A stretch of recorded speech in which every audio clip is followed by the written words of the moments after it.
ओम नमः सिद्धेभ्य। मंगलमय मंगलकरण वीतराग विज्ञान नमो ताहि जाते भय हरतादि महा करि मंगल करि हो महाग्रंथ करण को काज जाते मिले समाज सब पावे निज पद राज।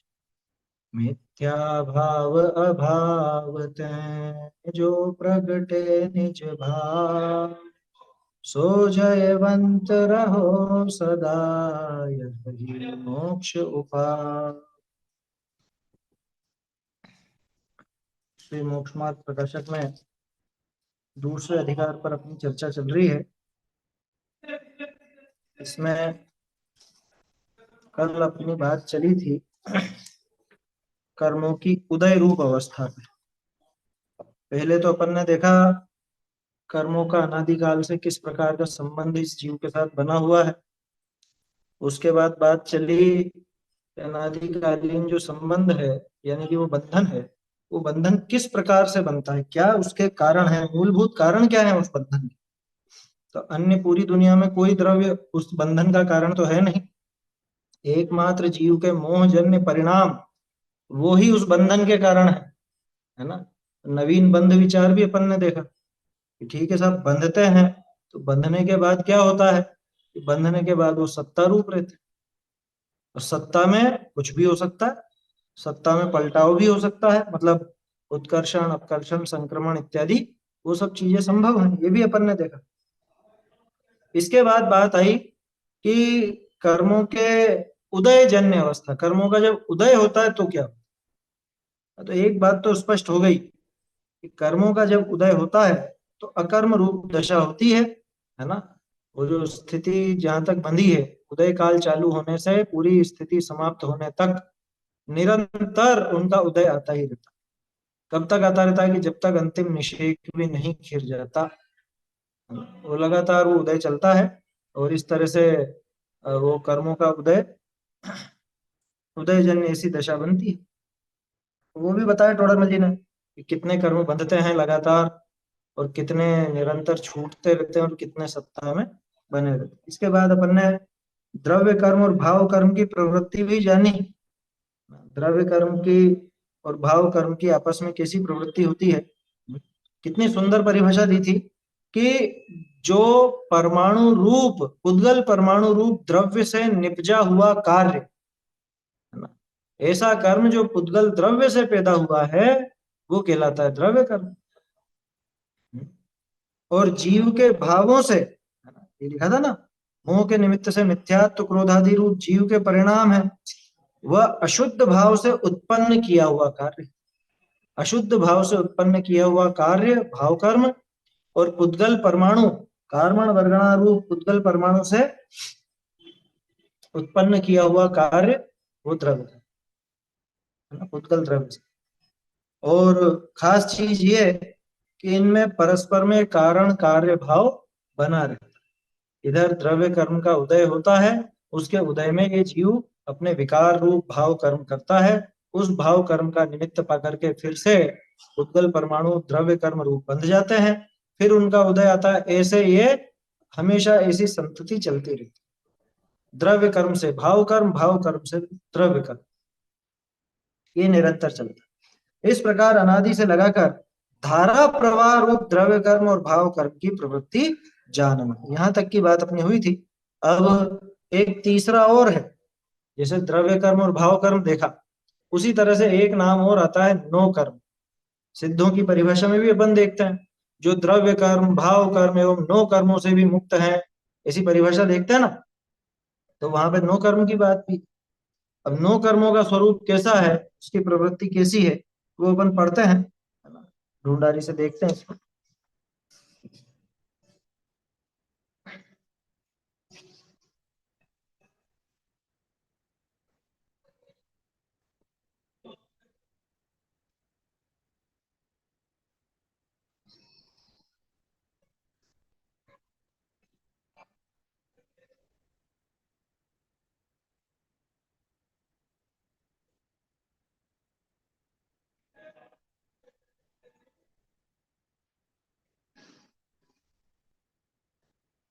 देखिए, ये नीचे से चौथी पंक्ति, हाँ ये निशान लगा रखा ना। बहुरी, नाम कर्म के उदय ते शरीर हो है, सो द्रव्य कर्मवत किंचित सुख दुख को कारण है, ताते शरीर को नो कर्म कहिए है।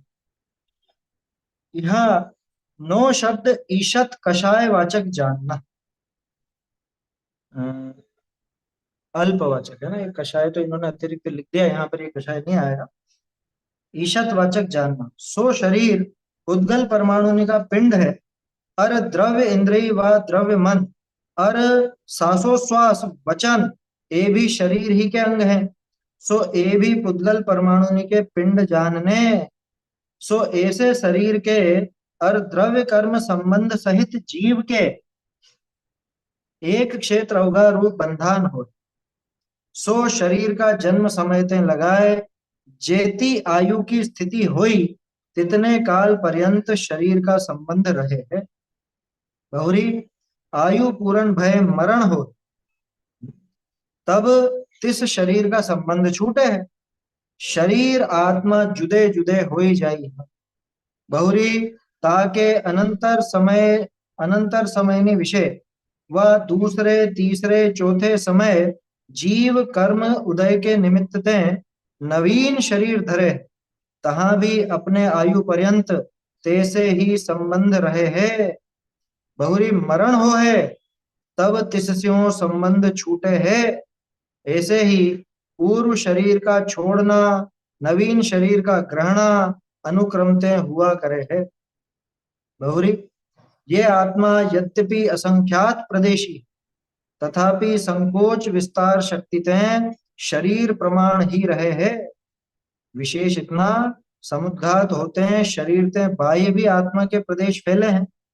बहुरी, अंतराल समय विषय पूर्व शरीर छोड़ा था, तिस प्रमाण रहे हैं। बहुरी, इस शरीर के अंगभूत, बहुरी इस शरीर के अंगभूत द्रव्य इंद्रिय और मन, तिनके सहायते जीव के जान पना की प्रवृत्ति हो। बहुरी, शरीर की अवस्था के अनुसार मोह के उदयते सुखी दुखी हो है।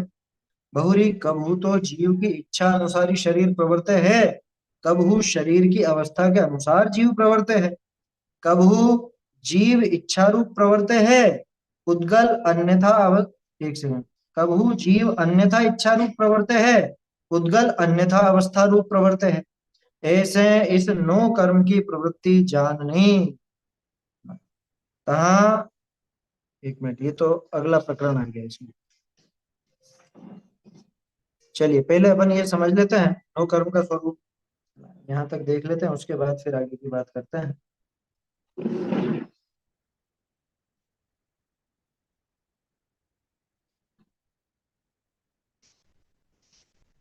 क्या कह रहे हैं, द्रव्य कर्म भाव कर्म की बात अपनी हो गई है ना। द्रव्य कर्म और भाव कर्म का संबंध ये अपन यहाँ पे समझ ही चुके हैं।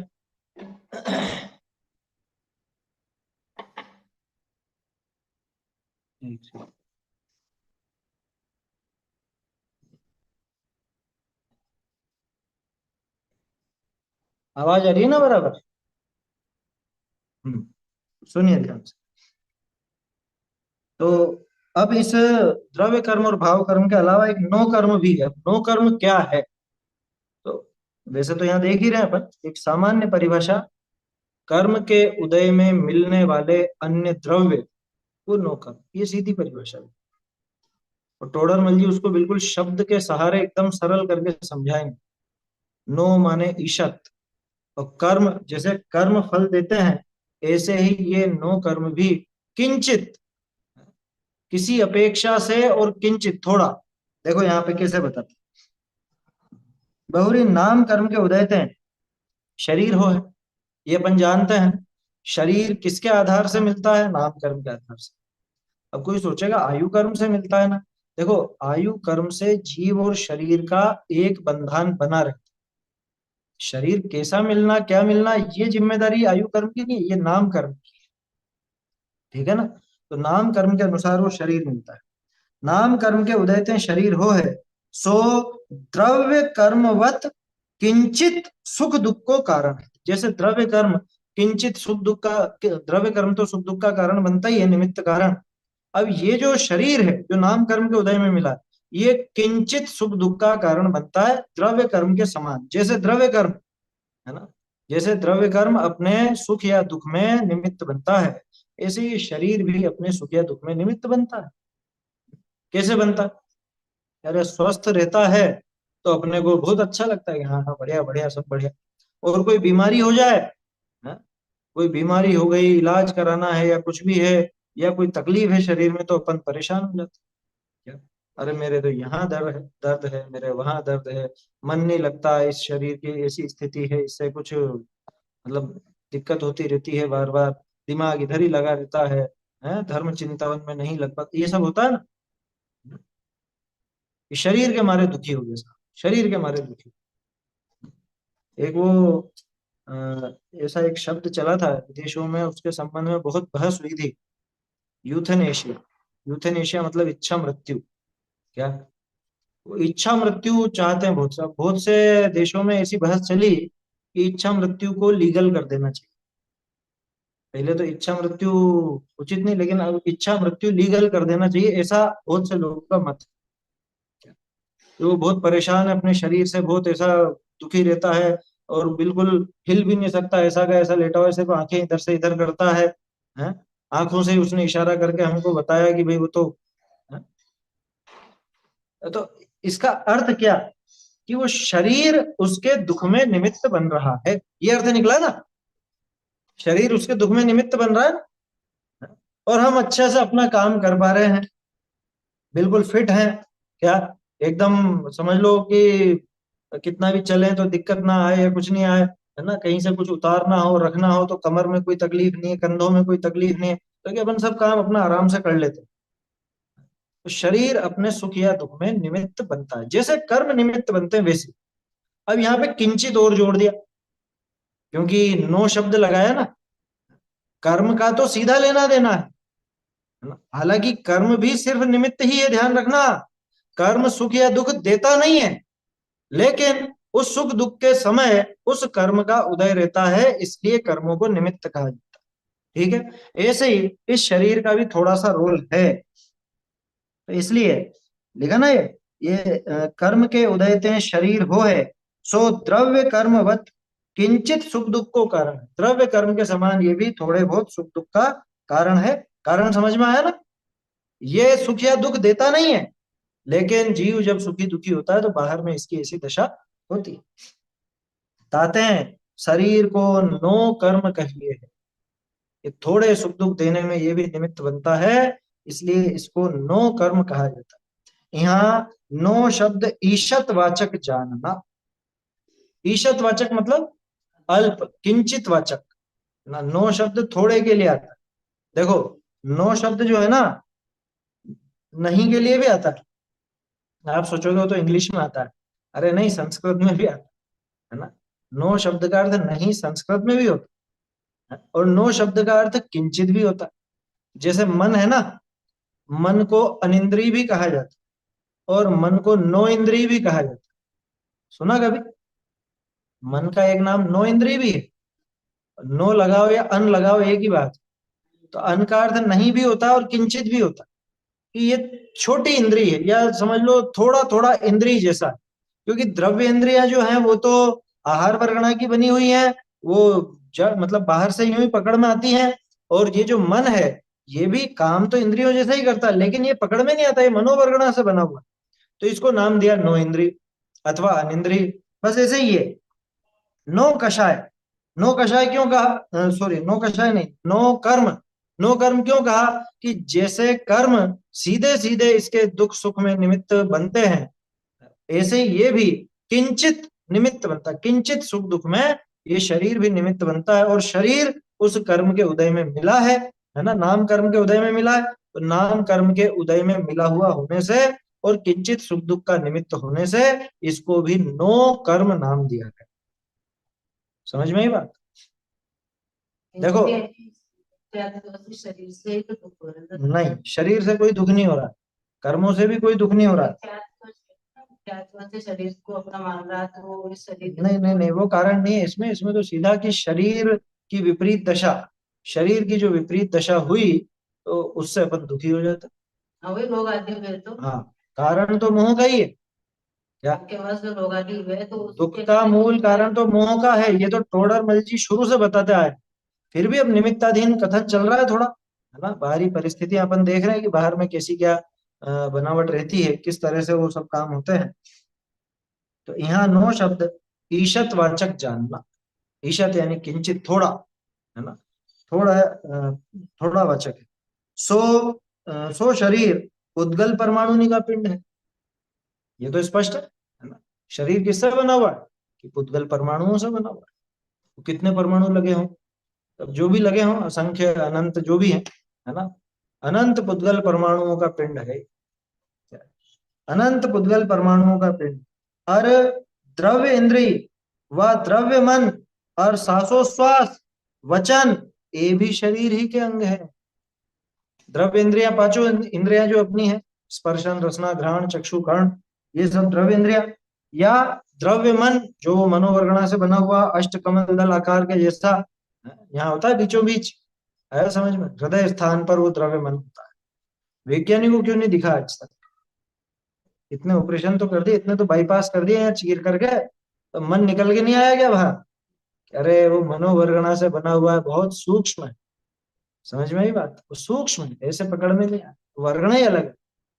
ऐसा भी कोई हो सकता है, अरे ये आवाज दिख रही है क्या लेकिन सुनाई दे रही है ना, ये भाषा वर्गणा है, इसको ऐसे पकड़ नहीं सकते। तो भाषा वर्गणा अलग तरह का पुतल है। काम रुक जाता है, तो जैसे बच्चन वगैरह ये नहीं करते। जैसे मनोवर्मणा का भी काम अगर ऐसे रुक जाए तो हाँ, तो काम जिसके नहीं है ना, जिसके मन संबंधी नाम कर्म का उदय नहीं होगा, उसको नहीं मिलेगा ना। नहीं, वो तो मन मिले ही ना, असंगी जीवों को तो मिला ही। हाँ, परंतु जो संगी जीवों के लिए भी मन का काम रुकता नहीं, चक्कर ये है। मन का काम कभी नहीं रुकता। मन ऐसा है कि कोमा में भी पड़ा हुआ होगा ना तो भी इसका मन तो लगातार चल। कोमा में पड़े हुए जीव का भी मन का कार्य तो निरंतर चल, उस मन पे इसका बस नहीं रहेगा। ऐसी दशा हो जाती है। जैसे नींद में होती है कि नहीं, नींद में मन पे काबू है क्या अपना? थोड़ा बहुत कह सकते हो, क्योंकि जो अपन जागते में भी जैसा पाप नहीं करेंगे, नींद में भी वैसा पाप, सपने में भी वैसा पाप तो नहीं करेंगे। है समझ में? सपना अगर इस तरह के कुछ दृश्य का आए भी सही, तो अपन उस पाप का विरोध ही करेंगे, है ना। ऐसा होता है। तो वहां तो थोड़ा फिर भी अपन कह सकते हैं कि काबू है, थोड़ा। थोड़ा क्यों कह रहा हूँ कि भाई एकदम विपरीतता नहीं। लेकिन अब वो कोमा में गया है, कुछ भी हुआ, तो किसी क्या दशा अपन बता नहीं सकते। क्योंकि अपन ने उस चीज का अनुभव किया नहीं, अथवा किया तो है लेकिन आज तक अब कोई याद नहीं है। पिछले भव में कई बार गए होंगे कोमा में भी। क्या आया समझ? इस भव की याद नहीं है जब माँ के पेट की, तो अब वहां कैसा क्या रहता हो, अपन नहीं कैसा, केवल ज्ञान गम्य। तो ये शरीर कैसा? ये पुद्गल परमाणुओं का पिंड है। और द्रव इंद्रिय व द्रव्य मन और श्वासोच्छ्वास, श्वासोच्छ्वास ये भी शरीर का ही अंग है। श्वासोच्छ्वास भी एक प्राण है। जैसे पांच इंद्रियां प्राण हैं, उसी तरह से श्वासोच्छ्वास भी एक प्राण है। कितने प्राण होते हैं? न्यूनतम कितने होते हैं? न्यूनतम चार, ठीक है ना। अधिकतम 10 होते हैं। संगी पंचेंद्रिय के 10 प्राण होते हैं, ये मालूम है कि नहीं? एक बार दोहरा लेते हैं, चलो अपन ये प्रकरण आया है तो थोड़ा सा दोहरा ले। क्या? न्यूनतम 4 प्राण होंगे किसी भी जीव के, एक इंद्रिय जीव के होंगे, है ना। एक इंद्रिय जीव के 4 प्राण। पहले ये समझ लो 10 प्राण कौन कौन से, फिर उसका एक तरीका बताऊंगा मैं आपको, उससे अपने आप प्राण समझ में आ जाए। 5 तो इंद्रियां, ठीक है ना। 3 बल, मन वचन काय, ठीक है। श्वासोच्छ्वास और आयु। समझ में आई बात? तो देखा जाए तो 4 कैटेगरी होगी। एक तो इंद्रियों की कैटेगरी, ठीक है। तो अगर न्यूनतम की बात करें तो एक तो इंद्रिय होगी ही होगी। 3 बल की कैटेगरी, तो एक उनमें से होगा। कौन सा होगा? अगर न्यूनतम है तो काया होगा, ठीक है ना, क्योंकि काया तो सबकी रही। बिना काया के तो कोई संसारी जीव है नहीं। शरीर, बिना शरीर के तो कोई संसारी जीव रहता है। और बाकी दो सिंगल सिंगल है, श्वासोच्छ्वास और आयु, तो ये दोनों भी रहे। तो ऐसा समझना कि जब न्यूनतम 4 होंगे तो एक तो होगी स्पर्शन इंद्री, एक होगा काय बल, एक होगा आयु, एक होगा श्वासोच्छ्वास। ठीक है, ये 4 न्यूनतम। अपर्याप्त तक के तो क्या गिने, वहां श्वासोच्छ्वास आती ही नहीं है ना, श्वासोच्छ्वास तक बनती ही नहीं है वहां तो। यहाँ तो प्राण का मतलब ही यही है कि जीवित हो गया, जो प्राणों से जिए उसी के प्राण कहलाते हैं, है ना। ऐसे तो न्यूनतम किसी पर्याप्तक जीव के 4 प्राण। इसके आगे बढ़े तो अब कितने होंगे दो इंद्रिय के, 5 होंगे कि नहीं, 6 होंगे, सीधे 2 बढ़ेंगे। क्यों बढ़ेंगे 2? कि एक तो इंद्रिय बढ़ जाएगी, कौन सी, रसना, है ना, स्पर्शन के बाद रसना इंद्रिय बढ़ जाएगी, और एक बल बढ़ जाएगा, है ना, वचन बल।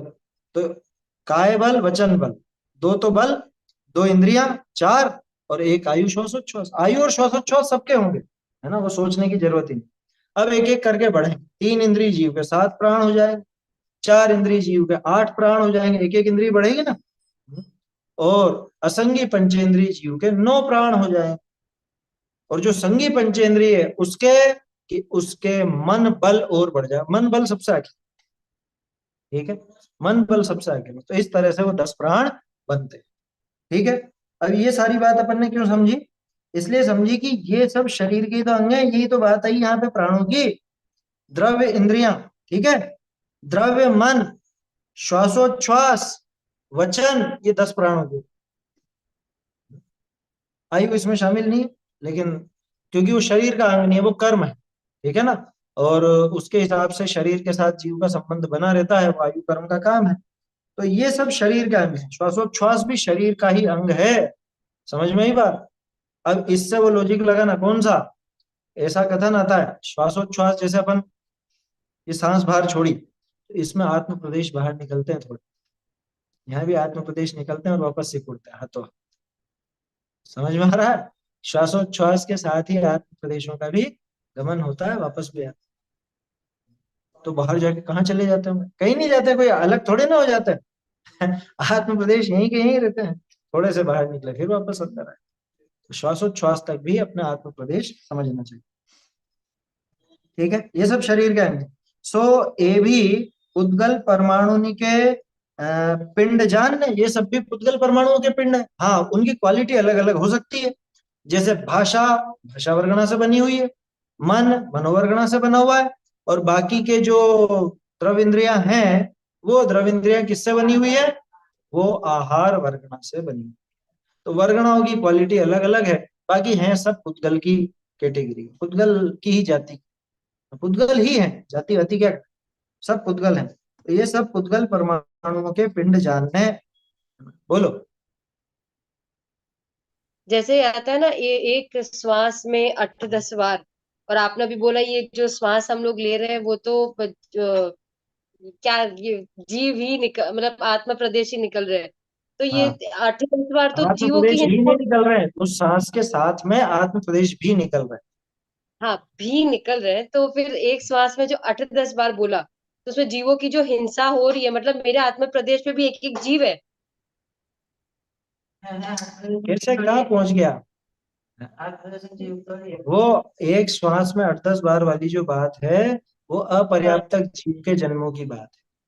उसका इस सांस से कोई लेना देना नहीं है। वो तो एक श्वास जो गिनी जाती है वो नाड़ी के हिसाब से गिनी जाती है ना, नाड़ी फड़कती है ना, पल्स हम्म। क्या बोलते हैं, पल्स है शायद, पल्स तो अलग हाँ, चीज होगी शायद, पल्स ही है। नहीं तो उस नाड़ी के हिसाब से एक सांस में 18 बार जन्म मरण हो जाता है। किसका, अपर्याप्तक का। वो सिर्फ निगोदिया की बात नहीं है, वो चाहे संगी पंचेंद्रिय अपर्याप्तक होगा ना, उसकी भी यही दशा है। तो नाम का संगी पंचेंद्रिय है, संगी बना आएगा कहां से, पर्याप्तियां पूरी नहीं होंगी। पर्याप्तियां पूरी होती है तो ये जीव पर्याप्तक कहलाता है, और पर्याप्तक होने के बाद वो न्यूनतम जैसे अपन गिने उसके लायक अंतर मुहूर्त उतना समय तो रहता है।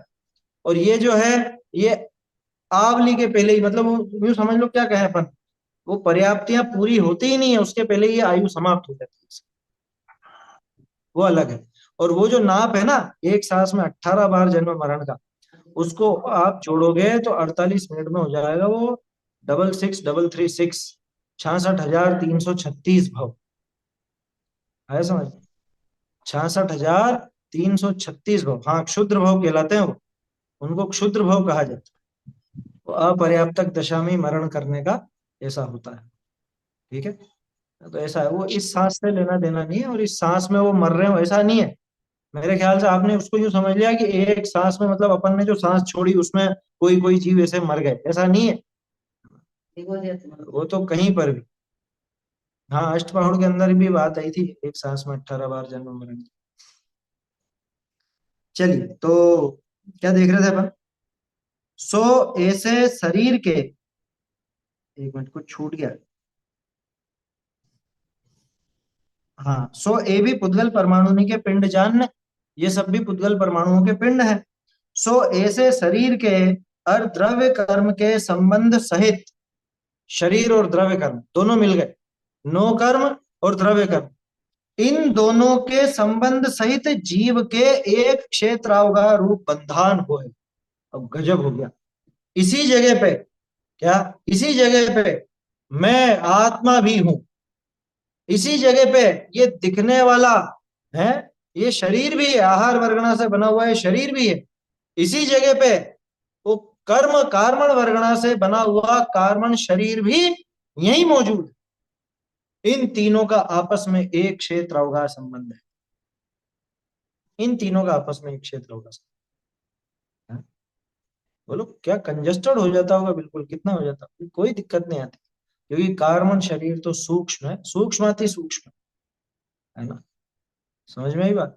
सर्वाधिक सूक्ष्म है वो, तो उसको कोई बाधा नहीं होती कि यहाँ पे कोई ये शरीर भी मौजूद है या कोई दूसरे और भी मौजूद है, इससे इसमें कोई बाधा खड़ी नहीं होती।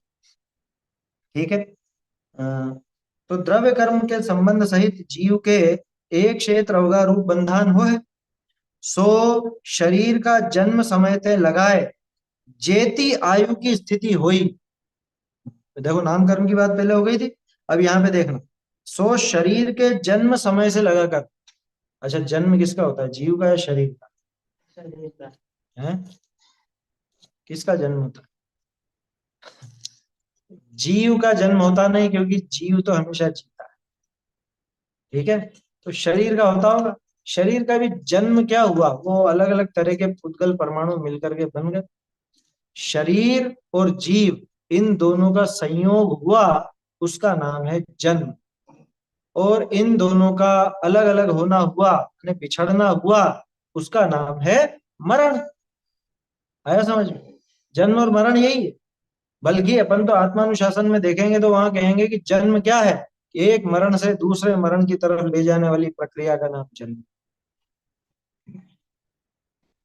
एक मरण से, एक जगह मर के आए, अब दूसरी जगह मरना है, तो उसके लिए पैदा भी होना, मतलब वो जन्म उसकी प्रक्रिया है, कि ये जन्म दूसरे मरण तक ले जाने वाली प्रक्रिया का नाम। सो शरीर का जन्म समय तय लगा है, मतलब जब ये शरीर मिला, जब इस शरीर और जीव का संयोग हुआ, वहां से लगाकर जेती आयु की स्थिति हुई, जितनी आयु की स्थिति हो, है ना, वहां तक तितने काल पर्यंत शरीर का संबंध रहे है। ये किसकी जिम्मेदारी है? ये आयु कर्म की जिम्मेदारी। आया समझ में? ये आयु कर्म की जिम्मेदारी, कि जितनी आयु की स्थिति होगी, आयु जहां से चालू हुई वहां पे तो शरीर मिला है, और आयु जहां समाप्त होगी वहां ये शरीर छूट जाए। अच्छा शरीर छूटेगा या हम निकल जाएंगे? शरीर तो जहां का जहीं रहेगा, हम जाने कहाँ पहुंच जाए। समझ में आई बात? ऐसा है। बहुरी आयु पूर्ण भय मरण होए, तब तिस शरीर का संबंध छूटे। आयु पूरी होने पर मरण होता ही है, नियम से होगा, कोई नहीं रख सकता, है ना? आयु पूरी होने के बाद कोई कितनी कोशिश कर ले वो रखने वाला नहीं। अन्य मत में या किस्से कहानियों में आता है ना, उसने उसको जिंदा कर दिया, उसने उसको जिंदा करवा दिया, है ऐसा तब किया कि मरे हुए ही जिंदा हो गए, ऐसा कुछ नहीं। प्रैक्टिकली उसमें तर्क वगैरह लगा करके सोचोगे तो बिल्कुल गप्प जैसी बात लगेगी। जैसे चलो मान लो एक छोटा सा उदाहरण देते हैं, यहाँ मर गया था, ठीक है ना, अब यहाँ मर गया इसका मतलब कि दूसरी जगह तो गया कहीं ना कहीं, तो दूसरी जगह वो पैदा हो चुका है। अब ये यहाँ पे प्रोसेसिंग करके है वो उसके वो तप वगैरह करके और भक्ति करके है भगवान को प्रसन्न करके और ये वापस से उसको जिंदा करेगा। तो जहां उसका जन्म हुआ है वहां से क्या होगा? माने उसको दो दो बार तुम मारो है। एक तो यहाँ मर चुका था तो वहां पैदा हो, अब वहां पे जी रहा है वो तो वहां से मार के वापस इधर लाओ है। ऐसा संभव है? ये कपोल कल्पनाएं हैं कि वापस जीवित करते वापस अरे मरा ही नहीं था वो, जिसको तुम वापस जीवित करना कहते हो वो मरा ही नहीं था। मर गया होता तो वापस से जीवित नहीं होता। एक बार शरीर में से प्राण निकलने के बाद वो वापस से जीवित नहीं होता। समझ में ही बात? हाँ, कोई व्यंतर वगैरह घुस के उसमें चेष्टा करे तो अलग बात है, क्या है, लेकिन वो जीवित नहीं हुआ। आया समझ में? वो तो होता है ना कई बार, जैसे मान लो शरीर में अकड़न वगैरह आ जाती है तो कई बार क्या होता है, जैसे कोई चोट वगैरह लगी हो कमर में या पैर में ऐसी, और मरने के बाद अब वो ऐसा अकड़ता है शरीर। तो कई बार ऐसा मान लो लेटा हुआ है वो मुर्दा उठ करके ऐसा हो, तो उठ करके क्या हुआ, वो तो कमर अकड़ गई उसकी, तो ऐसा हो गया। और देखने वाले सोचते हैं कि अरे कुछ हलचल हुई थी, ये वापस से जिंदा हो गया दिखता है तो कोई तो उठ के भाग जाएगा डर के मारे। खैर, तो आयु का समझ में आया। आयु की स्थिति होगी उतने काल पर्यंत शरीर का संबंध रहेगा। कब से रहेगा? जब से आयु शुरू होगी तब से। कब तक रहेगा? जब तक आयु की स्थिति रहेगी तब तक। बहुरी आयु पूर्ण भय मरण हो है, तब तिस शरीर का संबंध छूटे है। आयु पूरी होने के बाद मरण होता ही है, तब उस शरीर का संबंध छूटता है। तो देखो समझाने के लिए ऐसा लिखा है, वास्तव में वो शरीर का संबंध छूटना ही आयु, ये मरण कहलाता है ना। और ये मरण कब होता है? कि आयु पूरी होती है। तो इसमें कोई क्रम है क्या कि पहले तो आयु पूरी होगी, फिर मरण होगा, फिर शरीर का संबंध छूटेगा? ऐसा क्रम है क्या? समकाल है। इधर आयु का अंतिम निषेक खिरा, इधर ये शरीर छूटा, इसी का नाम मरण। समझ में ही बात? ये पहले तो आयु पूरी होगी, फिर मरेगा, फिर शरीर छूटेगा। तो ऐसे क्या ये थोड़ा टाइम लगेगा ये इसमें? हाँ? ये कोई सरकारी दफ्तर थोड़े ना है कि साहब अभी फाइल अगले ऑफिस में गई है फिर अगले में जाएगी फिर अगले में। ऐसा नहीं है। उसी समय जहां आयु का अंतिम निषेक खिरा, वहीं पर इसका मरण, वहीं पे शरीर का छूट। शरीर आत्मा जुदे जुदे हो ही जाई। अरे साहब क्या बात करते हो, शरीर और आत्मा तो जुदे ही है ना। अरे जुदे तो हैं, लेकिन अभी जुदे होने पर भी एक साथ एक क्षेत्र होगा संबंध वाले थे, और अब मरण होने पर जो जुदा होंगे वो क्षेत्रांतर भी हो जाए। अभी एक क्षेत्र होगा संबंध था, अब इस शरीर से एक क्षेत्र होगा संबंध छूट जाएगा। कोई नया शरीर होगा तो वहां पे जरूर एक क्षेत्र होगा संबंध बनेगा, लेकिन यहाँ पे अब एक क्षेत्र होगा संबंध रहने वाला नहीं। क्या कह रहे हैं? हाँ, वो विधि अलग है, भगवती आराधना के अंदर आती है उसका संबंध। मुनिराज का मरण वगैरह होता है तो देखिए, शरीर आत्मा जुदे जुदे हो ही जाई, बहुरी ताके अनंत समयनी विषय दूसरे तीसरे, नहीं नहीं नहीं, अनंत नहीं है, अनंतर, अनंतर। बहुरी ताके अनंतर समयनी विषय व दूसरे तीसरे चौथे समय जीव जीव कर्म के उदय के निमित्त ते नवीन शरीर धरे है। क्या हुआ? देखो पूरा सिस्टम बता दिया उन्होंने जन्म से लेके मरण तक, कि ये आयु बंधी थी ना, तो जब तक आयु की स्थिति है, और शरीर का जन्म समय मतलब आयु के प्रारंभ से जन्म हुआ, और कब तक रहेगा? कि जब तक इस आयु कर्म की स्थिति रहेगी तब तक ये शरीर रहेगा। आयु कर्म की स्थिति पूरी हुई, मरण होगा, होते ही ये जीव छोड़ करके चला जाए। शरीर आत्मा जुदे जुदे हो जाए, और उसके अनंतर समय में, अनंतर समय में माने अगले ही समय में, ताके अनंतर समय नहीं विषय वा दूसरे तीसरे चौथे समय जीव कर्म के उदय के निमित्त ते नवीन शरीर धर। कि अगले समय में माने दूसरा समय। भाई एक समय तो उसका विग्रह गति का है ना, विग्रह गति का एक समय। मान लो अगर एक मोड़ लेना पड़ा तो दो समय, और एक और मोड़ लेना पड़ा तो 3 समय। तो 3 समय वो बिना इस शरीर के रहेगा। कार्बन शरीर तो साथ में रहेगा, है ना, कार्बन शरीर और तेजस शरीर ये तो साथ में रहेंगे, लेकिन औदारिक या वैक्रिक शरीर या आहारक तो खैर बहुत बात की चीज है।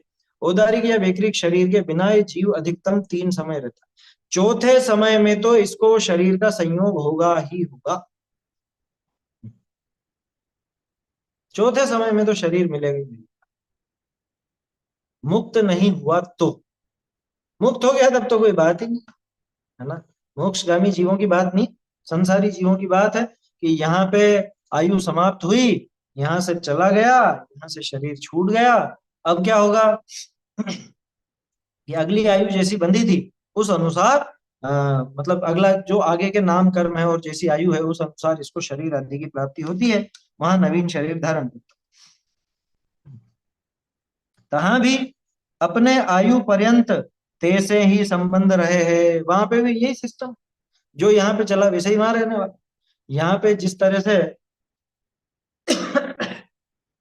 जैसे यहाँ पर इसको जन्म से लगाकर आयु पर्यंत, आयु की पूर्णता पर्यंत ये शरीर का संयोग बना रहता है, वैसे ही अगले भाव में भी जहां से इसका जन्म हुआ और वहां से आयु की गिनती चालू होगी। अब वो आयु जब पूरी होगी, आयु का अंतिम निषेध खिरेगा, वहां तक वो अगला शरीर रहेगा। ठीक है। बहुरी मरण हो है तब तिस का संबंध छूटे है, ऐसे ही पूर्व शरीर का छोड़ना, नवीन शरीर का ग्रहण अनुक्रम तय हुआ करे है। इस तरह से अनुक्रम से चलता है ना, पुराना शरीर छूटता है, नया शरीर मिलता है। ये सिस्टम हो गया इस 9 कर्म का, ऐसा अनुक्रम से हुआ करता है। ये तो हो गया इसका सिस्टम। बहुरी ये आत्मा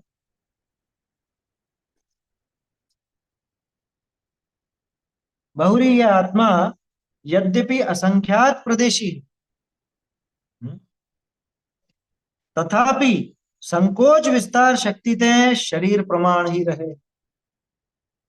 बोलो आत्मा कितना बड़ा है। साहब हमने तो पढ़ा है आदान प्रमाणम कि आत्मा तो ज्ञान प्रमाण है। अरे भैया वो द्रव्य गुण पर्याय की बात थी, यहाँ अब आकार की बात। तो आत्मा का आकार कितना कि असंख्य प्रदेश, है ना, मैं असंख्य प्रदेश। फिर ये असंख्य प्रदेशों में रहता क्यों नहीं? क्योंकि इसमें एक शक्ति है जिसका नाम है संकोच विस्तार। संकोच विस्तार की ऐसी अद्भुत शक्ति है कि ये सिकुड़ के छोटा सा हो और फैले तो पूरे 3 लोक में फैल जाए। क्या ऐसी अद्भुत शक्ति संकोच विस्तार की इस जीव को मिली हुई है? किसने दी? कह रहे है इसके अंदर। जीव और पुद्गल के अंदर संकोच विस्तार शक्ति होती है, लेकिन पुद्गल का सिस्टम दूसरा है। पुद्गल में अकेले परमाणु का ऐसा विस्तार नहीं होता, वो मिल मिल करके विस्तृत होता है। और जीव को किसी और जीव से मिलने की जरूरत नहीं, ये अकेला ही अपने आप में ही पूरा विस्तृत हो सकता है, 3 लोक प्रमाण फैल सकता है। अथवा सिकुड़े तो बिल्कुल एकदम सीमित हो। हाँ सही है, प्रदेश सहार विसर्पाभ्याम प्रदीपवत, कि जैसे दीपक की रोशनी, कि जिस बर्तन में रखोगे वो रोशनी उतने में ही फैलेगी, है ना। अरे एक बल्ब आप समझ लो 5x5 के कमरे में लगाओ, चाहे उसी बल्ब को आप 15x15 के हॉल में लगाओ, रोशनी तो वैसे ही फैलेगी ना, उससे फैल जाएगी। यहाँ पे ज्यादा फैल गई, वहां पे उतनी जगह थी तो उतने में फैल, तो ऐसा ही है यहाँ। ठीक है ना, प्रकाश का बिल्कुल सही उदाहरण है वो। गुब्बारे का नहीं बना, गुब्बारे में सिस्टम अलग है। गुब्बारे का इस तरह से बना सकते हो कि जैसे गुब्बारा है, अब उस गुब्बारे को आपने फुलाया तो गुब्बारा तो उतना ही है ना, गुब्बारा तो उतना ही है। वो समझ लो जितना उसमें रबड़ लगा है, मान लो वो 2 ग्राम का गुब्बारा है, 2 ग्राम उसमें रबड़ है, तो अब वो चाहे फैल करके इतना बड़ा हो, चाहे हवा निकला हुआ ऐसा ही इतना छोटा सा रहे, है ना, लेकिन रहेगा वो 2 ग्राम का। रबड़ उसका उतने उतने का उतना ही है उस। ठीक उसी तरह से आत्मा में भी असंख्य प्रदेश है, चाहे वो चींटी जैसा हो जाए, चाहे हाथी जैसा। समझ में आई बात? असंख्य प्रदेशी, ये तो उदाहरण है समझने के लिए। गुब्बारे का, प्रकाश का, या किसी भी और भी उदाहरण देख सकते हैं। देखो क्या कहा, बहुरी या आत्मा यद्यपि असंख्यात प्रदेशी है, तथापि संकोच विस्तार शक्ति थे सही में। हाँ शरीर प्रमाण ही रहे। तथापि संकोच विस्तार शक्ति थे शरीर प्रमाण ही रहे। विशेष इतना कि समुद्घात होते हैं शरीर ते बाह्य भी आत्मा के प्रदेश फैले हैं। ये इसमें एक विशेष बात है कि जब इसमें समुद्घात होता है, समुद्घात की दशा में ये शरीर से बाहर भी निकलता है। बाकी हमेशा तो शरीर प्रमाण ही रहता है, जितना शरीर मिला है और उस शरीर में असंख्य प्रदेश जितना ये फैलता है उतना ही रहता है। लेकिन कभी कभी समुद्घात की दशा में ये बाहर भी निकलता है। समुद्घात किसे कहते हैं, पहले अपन चर्चा कर चुके हैं। जो आयु पूर्ण जीव और बाकी कर्म आयु आयु की बात नहीं अकेली, उसमें सिर्फ आयु की पूर्णता वाली बात नहीं लगती। और बाकी कर्म अधिक हो। देखो, मूल शरीरम छिंडे उत्तर देहस्य जीव पिंडस्य अनिगमनम देहादो अवधिहु समुद्घादो नाम, ऐसी गाथा है घुमट साहब जी। क्या, मूल शरीर में छिंडी, मूल शरीर को छोड़े बिना, मूल शरीर को छोड़े बिना, ये परिभाषा बन जाएगी, याद हो जाएगा। मूल शरीर में छिंडी, गाथा याद करना चाहते हो तो दोहराओ मेरे साथ। मूल शरीर में छिंडी यानी कि मूल शरीर को छोड़े बिना, है ना।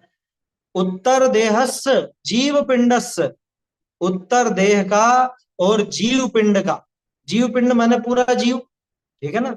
जीव जो स्वयं ज्ञान का पिंड रूप है ऐसा जीव, और उत्तर देह, उत्तर देह किसका नाम, मूल देह तो ये शरीर जो नजर आ रहा है ये, और उत्तर देह कौन है, ये कार्मण और तेजस, और उसमें भी कार्मण ही लेना क्योंकि समुद्घात में कार्मण की मुख्यता है। तो कार्मण शरीर वो उत्तर देह, ठीक है ना। तो उत्तर देहस्य जीव पिंडस्य, उत्तर देह सहित जीव पिंड का, यानी कि कार्मण शरीर के साथ में जीव पिंड का, मूल शरीर को छोड़े बिना कार्मण शरीर के साथ में जीव पिंड का यानी जीव का, निगमनम देहादो, देहादो देह से, निगमनम निर्गमन होना, बाहर जाना, अवधिहु समुद्घादो नाम, इसको समुद्घात कहा जाता है समझ। यह समुद्घात होता है मूल शरीर को छोड़े बिना उत्तर देह का जीव पिंड के साथ में बाहर जाना, बाहर निकलना, शरीर के बाहर निकलना, उसका नाम समुद्घात है। और 7 प्रकार का समुद्घात होता है। वे अण कसाय भिगु बियो, ऐसी इसी भी गाथा है, उसी के आगे ही। वेदना समुद्घात, कषाय समुद्घात, है ना, वेक्रिक समुद्घात, ठीक है, तेजस समुद्घात, आहारक समुद्घात, एक मारणांतिक समुद्घात, और अंतिम केवली समुद्घात। समझ में आई बात? केवली समुद्घात, केवली समुद्घात के बारे में अक्सर अपन चर्चा करते हैं, है ना? जब केवल ज्ञान हो जाता है और उसके बाद में तो केवली हो चुके, अब मोक्ष जाना है, लेकिन चक्कर यह है कि आयु तो बची जरा सी और दूसरे कर्म बचे ज्यादा। नाम गोत्र और कौन सा बचा, वेदनी, नाम गोत्र वेदनी, इनकी स्थिति तो ज्यादा, और आयु तो अंतर मुहूर्त की बची, अंतर मुहूर्त भी नहीं बची, जरा सी बची क्या, वो तो क्योंकि आयु और इंद्री इतने इतने मात्र में तो काम खत्म हो जाता है। आया समझ? 14वां जो गुणस्थान है, बस वहां पे ये हो जाता है, ये समुद्घात भी वहीं पे ही होता है। देखिए, तो इसमें क्या है कि वहां तो आयु कर्म की स्थिति कम है, दूसरे कर्मों की स्थिति ज्यादा है, तो उन सबकी स्थिति बराबर करने के लिए शरीर में से आत्म प्रदेश बाहर निकलते हैं कर्म कार्बन शरीर के साथ, और पूरे 3 लोक में व्याप्त हो जाते हैं, ठीक है। वो दंड कपाट प्रतर लोक पुराण, फिर वापिस से उल्टा चलो, प्रतर कपाट और दंड, ऐसे जाकर के रिवर्स हो जाता, 7 समय का खेल होता है। हाँ, समुद्घात के ऊपर पुस्तक है, उसको आप देख सकते हैं, संजीव जी भाई साहब की पुस्तक है। तो ये सब सिस्टम है उसका, ठीक है। तो ये तो केवली समुद्घात की बात, लेकिन यहाँ पे यहाँ पे जो बात है, समुद्घात होते हैं शरीर ते बाह्य भी आत्मा के प्रदेश फल है। अपने कौन कौन से समुद्घात हो सकते अच्छा हैं? वेदना समुद्घात। हम्म, इतनी तीव्र वेदना हो कि वो तीव्र वेदना में भी शरीर से बाहर निकले, आत्म प्रदेश, फिर वापस आ जाए, है ना। देखो ऐसा है कि समुद्घात जब होता है तो शरीर छोड़ के चला नहीं जाता जी। पहली लाइन क्या थी उसकी? मूल शरीर में छंडीय, मूल शरीर को छोड़े बिना, ये नियम है। मूल शरीर को छोड़े बिना, यानी मूल शरीर नहीं छूटा है, सिर्फ बाहर निकले हैं, वापस से यहीं आएंगे आत्म प्रदेश। ठीक है ना, ऐसा। तो मूल शरीर को छोड़े बिना, ठीक है ना। अब अपने एक तो वेदना हो सकता है, कषाय समुद्घात अपने हो सकता है, वैक्रिक समुद्घात अपने होता नहीं, वैक्रिक समुद्घात अपने होता नहीं, मारणांतिक समुद्घात अपने होता है। ठीक है, ऐसे ये समुद्घात अपने पाए जाते हैं। तेजस समुद्घात भी अपने नहीं होता। तेजस शरीर जिनके, तेजस काय पुतला निकलता है उनके होता है, आहारक भी उनके होता है। देखो तीन तो शरीर से संबंधित, तेजस और आहारक और वेक्रिक। तो वेक्रिक शरीर वालों के ही वेक्रिक समुद्घात हो ऐसा नहीं, विक्रिया रिद्धि वालों के भी वेक्रिक समुद्घात, है ना। कुल मिला के वेक्रिक शरीर हो या विक्रिया रिद्धि हो, दोनों। ठीक है, तो तीन तो शरीर से संबंधित हो गए, एक हो गया वेदना, एक हो गया कषाय, एक हो गया मारणांतिक। तो ये तीन अपने संभव, और अंतिम है केवली। तो ऐसे सात समुद्घात। ठीक है, बोलो। आपने जो समुद्घात के विषय में बोला, जो मूल शरीर को छोड़े बिना, तो आत्मा के जो कुछ प्रदेश जो होते हैं, जो स्थिति रहते हैं, तो वो रह जाते हैं, और बाकी जो प्रदेश होते हैं वो तीन लोक में फैलते हैं, ऐसा है। आत्मा में असंख्य प्रदेश है, ठीक है ना। और असंख्य असंख्य प्रदेश मतलब? प्रदेशों को पूरे तीन लोक में फैलने के लिए कोई ऐसा नहीं है कि यहाँ थोड़े बहुत बचेंगे फिर बाकी के निकल जाएंगे, नहीं तो यहाँ पे कौन रहेगा। तो सारे के सारे ऐसे फैल जाते हैं, पूरे तीन लोक में फैल, है ना। तो हाँ, उसमें मेरे ख्याल से आप उसकी कहना चाह रहे हो बीच के जो आठ प्रदेश हाँ, स्थिर बताते हैं उसकी, उसके संबंध में ऐसा नहीं आता। वो प्रदेश घूमते रहते हैं, उसके संबंध में जरूर वो बात आती है कि बीच के आठ प्रदेशों को छोड़ करके बाकी के सब प्रदेश घूमते हैं। तो वो छोड़ करके बाकी के निकल जाते होंगे, ऐसा समझना कि वो तो यहीं रह जाएंगे, है ना? सबको जाने की जरूरत भी नहीं। विष्णु कुमार मुनिराज के वैक्रिक समुद्घात, अ, वैक्रिक समुद्घात विष्णु कुमार जी के क्यों? वो तो शरीर ही तो फैला, आत्म प्रदेश तो शरीर ही फैला होता, तो शरीर ही छोटा बड़ा हो। वैक्रिक समुद्घात बनेगा जहां पे पृथक विक्रिया हो। दो तरह की विक्रिया है ना, एक तो पृथक और एक अपृथक। तो जो पृथक विक्रिया होगी उसके अंदर वैक्रिक समुद्घात बनेगा, क्योंकि शरीर को छोड़े बिना जा रहे हैं। इसका इसमें तो शरीर ही बड़ा होगा, इसके अंदर तो शरीर ही बड़ा होगा, तो थोड़ा सा अंतर है उसके अंदर, ऐसा समझना चाहिए। असंख्यात प्रदेश मतलब? असंख्यात प्रदेश मतलब, अभी असंख्यात समझना चाह रहे हो या प्रदेश समझना चाह रहे दोनों। जैसे हम लोग पुद्गल में बताते थे ना, अनंत पुद्गल परमाणुओं का पिंड, तो हो? पुद्गल हाँ, बना। तो अब असंख्यात प्रदेश समझना हो तो वो कैसे समझे? देखो असंख्य तो जिसकी संख्या नहीं हो सके, मतलब जिसको अपन गिन ना सके, जिसकी गिनती के लिए हमारे पास कोई शब्द नहीं है, वो कहलाता है असंख्य। ठीक है, प्रदेश क्या है कि आकाश का सबसे छोटा हिस्सा, उसको बोलते हैं प्रदेश। आकाश का सबसे छोटा हिस्सा, यूं कह लो कि सबसे छोटा क्षेत्र एक प्रदेश, सबसे छोटा क्षेत्र। ठीक है ना, जैसे सबसे छोटा काल एक समय, ऐसे सबसे छोटा क्षेत्र एक प्रदेश। एक का गाँव एक अब उद्गल परमाणु को या एक कालाणु को, काल द्रव्य कह लो या परमाणु कह लो, उद्गल की तरफ से परमाणु और उधर से काल द्रव्य, इनको रहने के लिए जितनी जगह चाहिए वो है एक प्रदेश।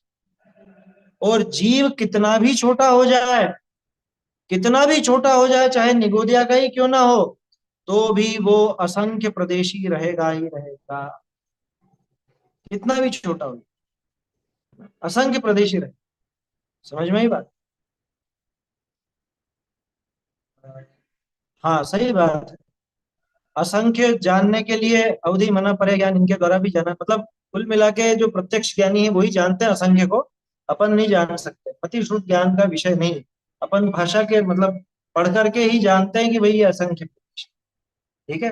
अब वो जीव इतना सा हो तो भी असंख्य प्रदेश, और पूरे 3 लोक में फैल जाए तो भी असंख्य प्रदेश, ठीक है ना। ऐसा तो असंख्य प्रदेश का ये उद्गल जो है, उद्गल अनंत प्रदेशी भी है। अब कोई कह सकता है कि लोकाकाश में तो अनंत प्रदेश है ही नहीं, तो उद्गल अनंत प्रदेशी कैसे है? क्योंकि वो सामर्थ्य देख करके कहा, सामर्थ्य देख करके कहा कि पुद्गल में ऐसी सामर्थ्य है कि अगर इसको रहने को जगह मिलती तो ये परमाणु जुड़ जुड़ कर इतना बड़ा स्कंद बना लेते कि अनंत प्रदेश में व्याप्त। तो सामर्थ्य देख करके उसको संख्यात असंख्यात अनंत प्रदेशी भी कहा जाता है। पुद्गल फ्लेक्सिबल, फ्लेक्सिबल माने वो स्कंद की बात है, ध्यान रखना। परमाणु तो नियम से एक प्रदेशी ही रहेगा, परमाणु कभी 2 प्रदेशी भी नहीं होगा, ये नियम, ठीक है। ऐसा बोलिए। सर जब ये कहा कि आकाश के जीव को जीव असंख्यात प्रदेशी है, लेकिन वो अपना संकोच विस्तार करके तो आकाश के एक प्रदेश पर भी आ सकता है क्या? नहीं, नहीं आ सकता। हाँ, पर ये मुझे गणित जीव समझ में कितना भी नहीं। छोटा हो जाए असंख्य प्रदेश तो घेरेगा ही घेरेगा।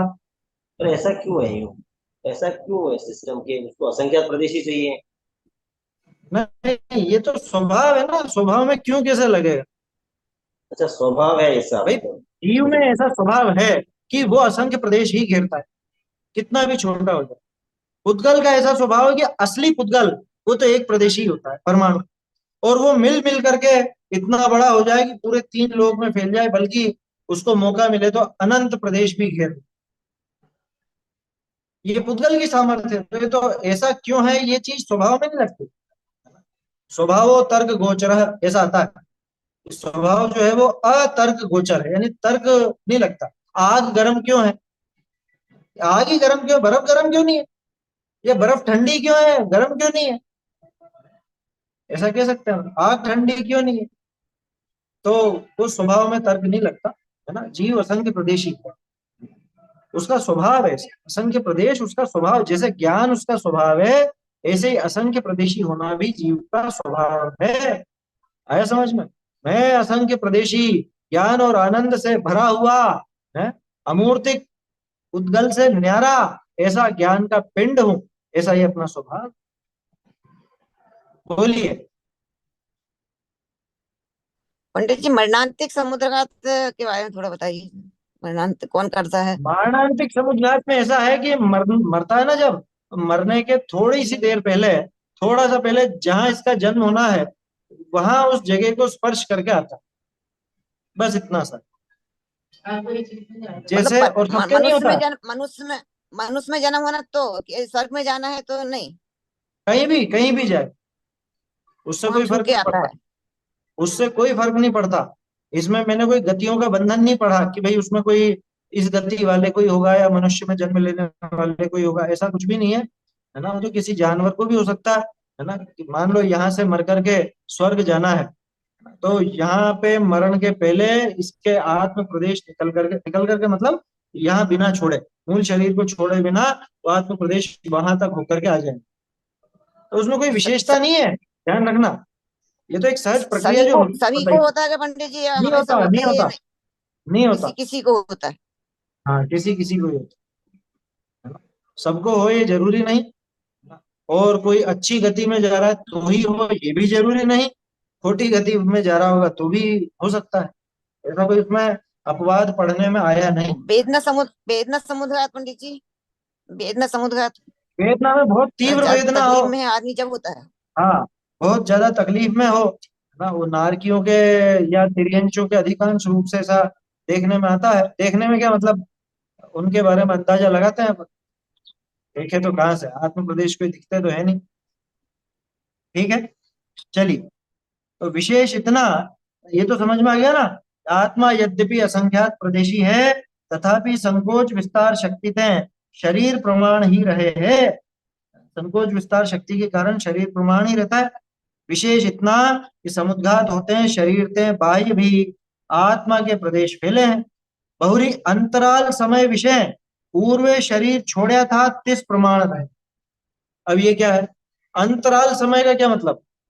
अंतराल समय का मतलब एक शरीर छूटा और दूसरा शरीर धारण करेगा, तो बीच का जो विग्रह गति का समय है अधिकतम कितना बताया? अभी देखा था ना अपन ने, 3 समय अधिकतम।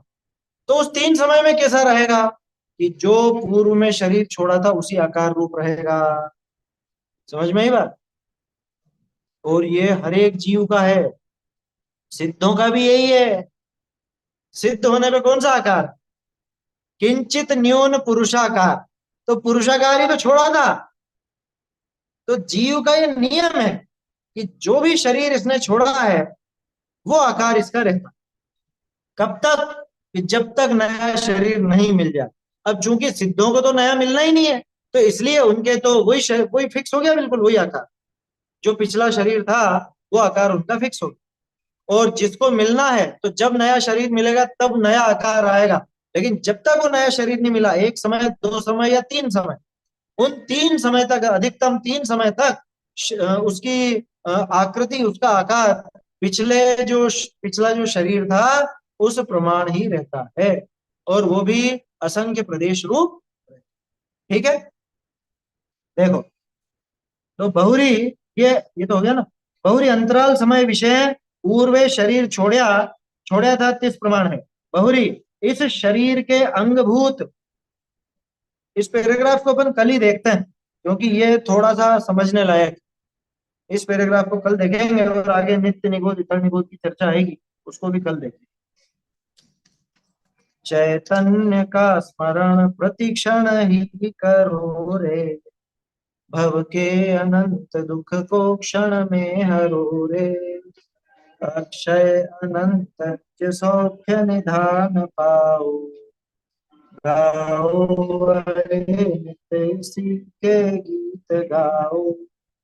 निज निधि निज में बताई अनंत उपकार है, इसके लिए जिनवान वंदे शक्ति।